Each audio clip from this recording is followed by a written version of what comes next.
Hi guys, it's Dulcie. This is my first experience with Screencast-O-Matic, so bear with me as I'm figuring this out. It's never too late to try new things. They may be my favorite tools later on. So I'm doing a review of my ePortfolio since I've added onto it during my current course, Concepts of Educational Technology. And one of the big changes, well, actually it's a small change, but a difficult change that I've added to my site is this enhanced Google search tool. I used the Gator website builder, and there wasn't an option that I could find anywhere for a search tool.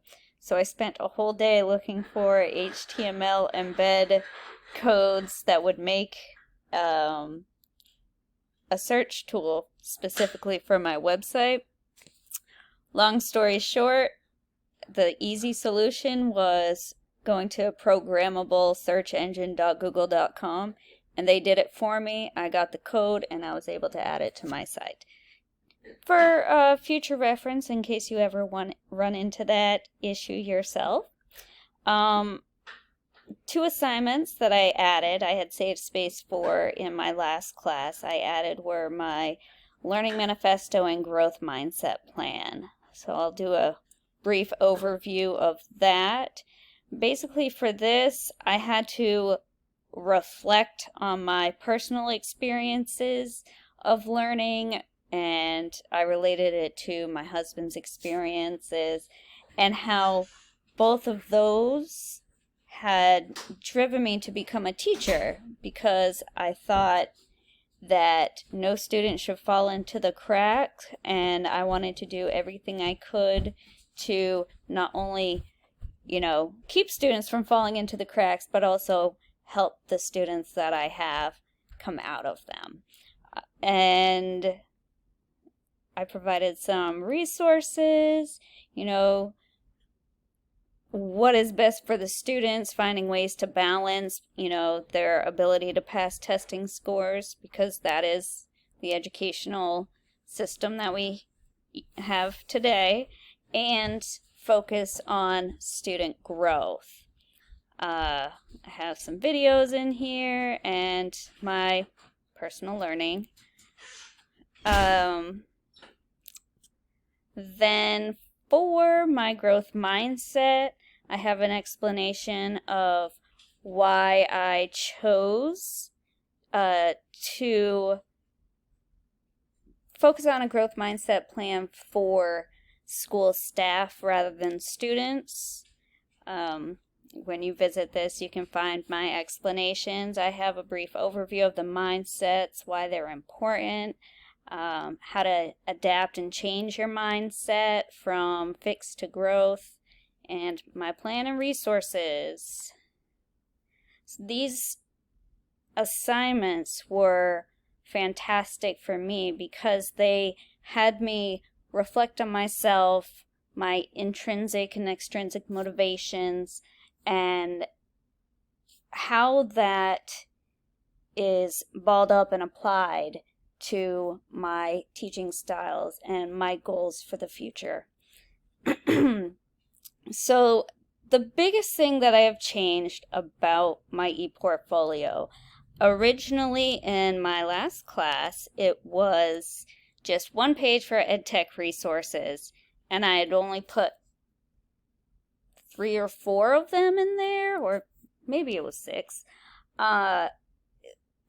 So what I did, because there's so many different types of educational technology resources, that I did a breakdown. So if I go to my first page, it's a brief overview. So I broke it down into, I apologize for that, there is a child in my house, categories. So we have educational technology programs, technology apps, tools to enhance learning, professional learning networks, and digital learning support. So I'll go over each of those so you can see what they look like. I'll start with educational technology programs. You can access it through here or from my top navigation system. So I have, let's see, 10 different programs. It has a brief explanation. Each of these images, you see the triangle. That means there's a video attached explaining what they are. You can access the links. And I give an explanation of each of the programs. So there's a variety. There's some for math. There's some for all subjects. There's social emotional, science.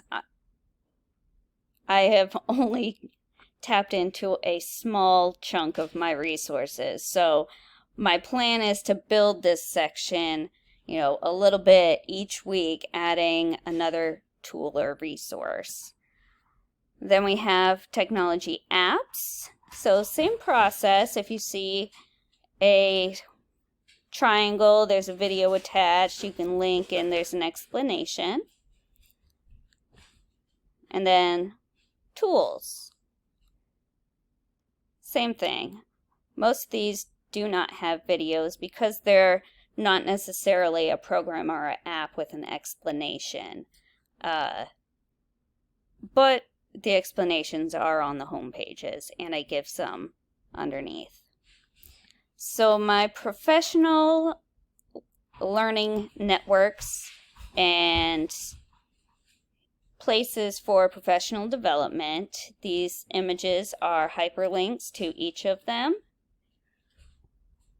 And then I created a space because there are so many professional learning networks that I am unaware of and others are unaware of. But if you use my poll and add them to the word cloud, we can all learn from each other's networks and broaden our own.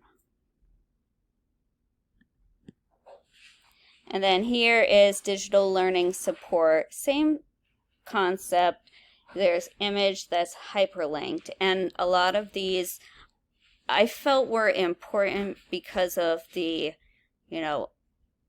interesting times we have in education right now with COVID-19 going on and, blended learning, completely online in some cases, and a back and forth. In addition, though, these can also, once, this classroom gets back to its norm, you can still use these to enhance your subject area that you are teaching and your lessons. So most of them offer articles or webinars. Some of them, a lot of them are free. Some of them are paid for,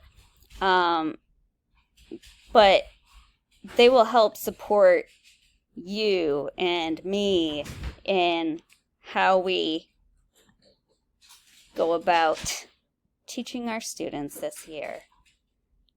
Because we know that with the distance learning that happened in the spring, we had a lot of learning loss, more than summer learning loss. It was spring and summer.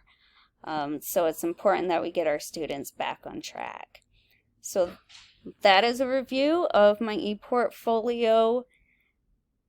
At this point, I'm sure I will be posting another one, but I just want to say, the way I created my ePortfolio is not to house my assignments. Yes, there is a small part where I house some assignments or personal projects, but it's really for me to branch out and help others learn from me and for me to learn from you all. So pass my ePortfolio along to people you know if you come across it.